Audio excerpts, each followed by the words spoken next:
Friends, welcome to Mouni cine updates. Muthazhagu ஒரு விவசாய பெண்ணின் கதை. ஸோ இந்த சீரியல் பார்த்தீங்கன்னா நேத்தையோட எண்ட் ஆயிடுச்சு. ஸோ நேற்றுக்கு கிளைமேக்ஸ் எபிசோட் பார்த்துருப்பீங்க. நேற்றையோட சீரியல் எண்ட் ஆச்சு.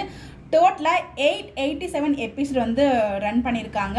இது வரைக்கும் ஆஃப்டர்நூன் ஸ்லாட் நான் ப்ரைம் டைமில் லாங்கஸ்ட் ரன்னிங் சீரியல் இதுதான். அது மட்டும் இல்லாமல் என்னைக்கு, அதாவது லான்ச் பண்ணும்போது எந்த டைமில் லான்ச் பண்ணாங்களோ அதே டைம் ஸ்லாட்டில் தான் இப்போ வரைக்கும், அதாவது எண்ட் ஆகிற வரைக்கும் ஒரே டைம் ஸ்லாட்டில் தான் போயிருக்கு, 3:30 டைம் ஸ்லாட்டில். ஸோ நல்ல ரேட்டிங்ஸ் கொடுத்த ஒரு சீரியல் தான்.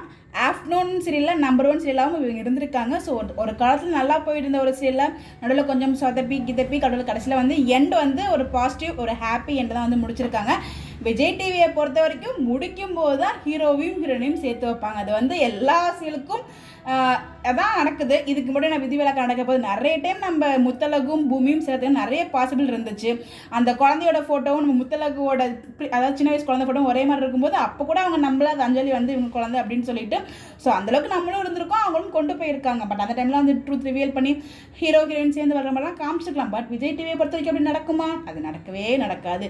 என்னைக்கு கிளைமேக்ஸ் எபிசோட் காமிக்கிறாங்களோ அன்னைக்கு தான் ஹீரோவும் ஹீரோயினும் சேருவாங்க. அதுவும் இந்த முத்தழகுக்கும் பூமிக்கும் எத்தனை தடவை தெரியுமா இந்த சீரியல் கல்யாணம் இருக்குது, முடிக்கும் போதுமே கல்யாணம் பண்ணி தான் முடிச்சிருக்காங்க. அது மட்டும் இல்லைங்க, இந்த இடத்துல அஞ்சலி எல்லா ஃப்ராடத்தனத்தையும் நிரூபிச்சிட்டாங்க. இவங்க இவ்வளோ தப்பு பண்ணியிருக்காங்க அப்படின்னு சொல்லிட்டு. ஸோ அஞ்சலியோட அம்மாவுக்கு பார்த்தீங்கன்னா 7 வருடம் சிறை தண்டனையும் அவங்களோட வேலையை ஸ்டாப் பண்ணி வச்சிருக்காங்க, நிப்பாட்டி வச்சிருக்காங்க. அஞ்சலிக்கு ஆயுள் தண்டனைங்க. ஸோ ஆயுள் உனுக்கு அவங்க ஜெயிலில் தான் இருக்கணும், வெளியே வர முடியாது. அப்போ கூட அவங்க அடங்கலை. என்ன சந்தோஷமாக இருக்குன்னு நினைக்காத, எப்படியும் நான் வேறு ரூபத்தில் திரும்பி வருவேன் அப்படிங்கிற மாதிரி சொல்லிட்டு போகிறாங்க. ஒருவேளை முத்தழகு பார்ட் 2 எடுக்கிற மாதிரி ஐடியா இருக்கான்னு நமக்கு தெரியல. பட் அப்படியே தான் ஒரு கன்வி பண்ணிட்டு போயிருக்காங்க முடிக்கும் போது கூட. ஸோ எண்டு தான் எல்லாமே நடந்திருக்கு. நம்ம முத்தழகை பொறுத்த வரைக்கும் அவங்களுக்கு ஃபஸ்ட்டு சீரியல், அதுவும் ஒரு ஃபீமேல் ஓரியன்டான ஸ்டோரி. அவங்களோட மெயின் ஃபஸ்ட்டு சீரியல் ஹீரோயின் நடிக்கிறது ஒரு பெரிய விஷயம்.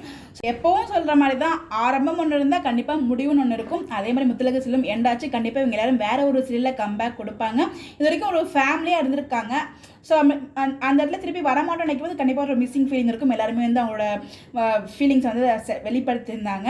முத்தழகு ஷோப்னா பார்த்தீங்கன்னா ஒரு வீடியோவுமே போஸ்ட் பண்ணியிருந்தாங்க. அதில் ஒரு விஷயமும் சொல்லியிருந்தாங்க, என்னோட இன்ஸ்டாகிராம் ஐடியை நான் ஹேண்டில் பண்ண மாட்டேன், இதுக்கப்புறம் என் ஃப்ரெண்ட்ஸ் தான் ஹேண்டில் பண்ணுவாங்க அப்படிங்கிற ஒரு அப்டேட்டை கொடுத்துருக்காங்க. ஒரு வேளை இவங்க வேறு ஏதாவது பிக் பாஸ்க்குள்ளே என்ட்ரி ஆகிறாங்களா, நம்ம தமிழில் ஒயில்ட் கார்டில் வரலாம், இல்லை வேறு ஏதாவது லாங்குவேஜில் போகலாம். பட் எனிவேஸ் ஏதோ ஒரு ப்ரொஃபஷனலுக்காக போகிறாங்க. அவங்களுக்கு நம்மளோட வாழ்த்துக்களை சொல்லலாம்.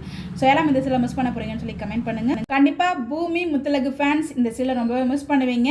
ஸோ ஒன்ஸ் அகைன் கண்டிப்பாக வேறு ஏதாவது ஒரு கம்பேக் கொடுப்பாங்க அவங்க எல்லாருமே.